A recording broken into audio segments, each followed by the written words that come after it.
A saga de Jigoro Kano. O homem que modernizou as artes marciais ao codificar o judô.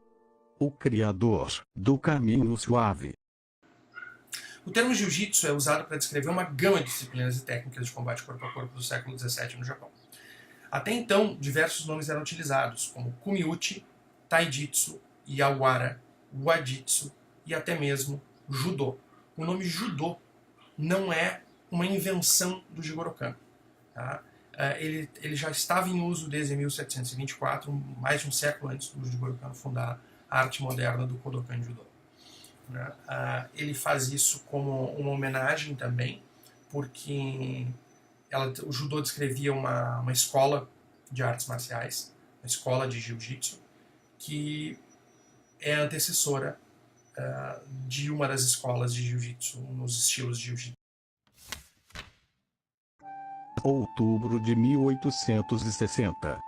Nos pés das montanhas de Hoku em frente à Baía de Osaka, na província de Mikaji, hoje parte da cidade de Kobe, nascia um menino que transformaria para sempre as artes marciais. Muito bem.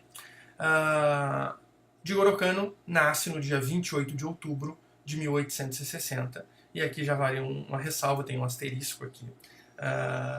É interessante saber o seguinte: quando Jigoro Kano nasce, essa data de 28 de outubro, que é a data que todos comemoram o nascimento dele, na verdade não corresponde a 28 de outubro no calendário atual.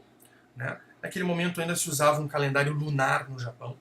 A data de nascimento dele no calendário moderno, no calendário que nós utilizamos hoje, tá, é 10 de dezembro. Então, se vocês quiserem comemorar a data de aniversário do Jigoro Kano realmente no dia em que ele nasceu, é o dia 10 de dezembro. Beleza, fazemos duas comemorações de aniversário para ele. Ele foi o caçula dos 5 filhos do casal Hirosako e Sadako Kano. Terceiro filho de uma família bem estabelecida, com uma riqueza que vinha da fabricação e comércio do saquê. Uma família abastada, conhecida e respeitada pela produção de saquê. Embora tivesse nascido em uma família tradicional, Jigoro foi diretamente influenciado pelo início da era Meiji, que tirou o Japão do isolamento feudal. Ele se chamava Shinosuke. Shinosuke tinha um apelido, Jigoro, que significava o quinto filho de Jiro.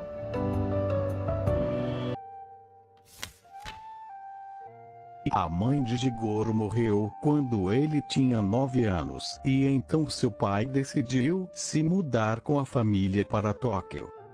Rapidamente ele se transformou em um bem-sucedido empresário do ramo de importação.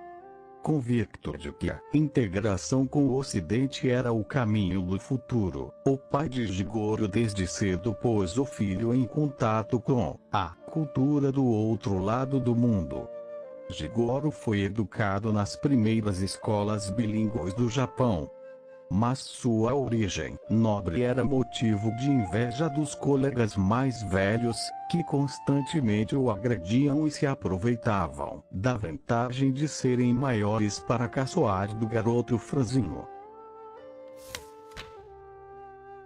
As agressões na escola atiçaram a curiosidade do jovem Jigoro quando ele ouviu falar de Jujutsu. Um antigo samurai, que havia sido um dos membros da guarda do shogunato, contou a Jigoro sobre uma arte que permitiria a um homem vencer um oponente mais forte. A ideia perseguia os pensamentos de Jigoro, que passou a procurar um mestre de Jujutsu que estivesse disposto a ensiná-lo. A busca não foi fácil. Com o fim da era dos samurais, passou a prevalecer na sociedade japonesa um certo desprezo pelas artes marciais, consideradas ultrapassadas. Jigoro, porém, era persistente. Ele sabia que muitos dos antigos mestres haviam se tornado massagistas particulares. Em uma clínica de massagem, o sonhador encontrou seu primeiro mestre, Shinosuke Fukuda. O treinamento era pesado, mas o jovem estava disposto a aprender. O pensamento extremamente científico de Jigoro funcionava como um atalho para dissecar cada técnica aprendida. A exata posição das mãos e pés, o ângulo de entrada correto, a distribuição do próprio peso, etc. Mas o método do mestre Fukuda tinha características opostas a esse comportamento tranquilo e detalhista. Diante das perguntas do inquieto pupilo, ele logo perdia a paciência e decidia mostrar a técnica com as próprias mãos. Jigoro tinha um parceiro constante nos treinos: Kanekishi Fukushima. Um touro, de tão forte, 30 quilos, mais pesado que ele, porém fraco tecnicamente. Embora tenha ficado mais forte com o treinamento, Kano não conseguiu eliminar outro fator: a baixa estatura. Tinha menos de 1,60 m, o que sempre lhe dificultava a vida ao enfrentar oponentes mais altos. A mente inquieta de Jigoro foi em busca de respostas que a sua compleição não lhe proporcionava. Ele passou a frequentar uma biblioteca para estudar manuais de anatomia e livros de luta livre trazidos do Ocidente. Foi por meio dos livros e de sua mente criativa que Jigoro inventou um dos primeiros movimentos do judô, o kata aguruma. Com um movimento de rotação dos ombros, ele intuía ser capaz de derrubar o gigante Fukushima. Funcionou. O impacto da queda do lutador de quase 100 quilos fez com que as paredes do dojo tremessem. O baixinho Jigoro tornou-se o principal discípulo do mestre Fukuda. Depois da morte do sensei, em 1879, a esposa dele deu a Jigoro os pergaminhos com todas as instruções e os segredos da técnica do marido. O presente despertou ainda mais a curiosidade de Jigoro, à época com apenas 19 anos. Ele passou a bater, de porta em porta, de dojo em dojo, em busca dos segredos de cada escola. Os mestres do passado deixaram instruções sobre a forma ideal de vencer. Que tipo de conselho eles legaram sobre a forma correta de treinar? Jigoro reuniu quase uma centena de pergaminhos, não apenas sobre Jujutsu, mas também sobre luta de espadas, tiro com arco, hipismo, sumo, e diversas outras artes marciais.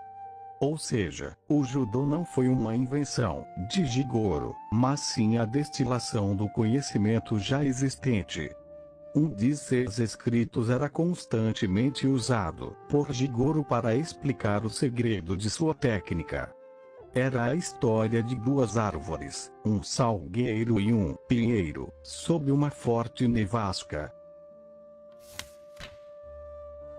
Enquanto os galhos do pinheiro permaneciam rígidos, os do salgueiro iam cedendo conforme a neve se acumulava sobre eles. Por fim, os galhos do pinheiro não resistiam ao peso da neve e se partiam. O salgueiro dobrava-se conforme a carga aumentava.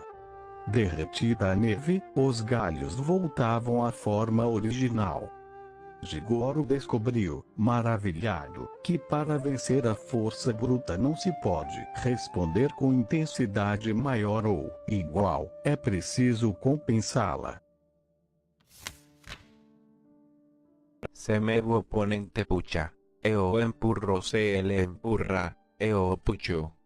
A esse princípio de compensação, Jigoro deu o nome de Judô, o caminho suave, em japonês. Sua filosofia de luta baseava-se em dois conceitos básicos: Seiryoku Zenryu, esforço concentrado, máxima eficiência, e Gita Kyoei. Benefício e bem-estar mútuos. Ansioso por compartilhar os conhecimentos adquiridos, Jigoro abriu, em junho de 1882, o Nihon Den Kodokan Judo, Instituto para a Transmissão do Judô Japonês, conhecido internacionalmente como Kodokan. O local tornou-se o berço do esporte no mundo. Jigoro Kano trouxe às artes marciais a mesma sofisticação que o Marquês de Queensberry havia dado ao boxe em 1867. Ambos tornaram suas modalidades mais limpas, seguras e, acima de tudo, eficazes.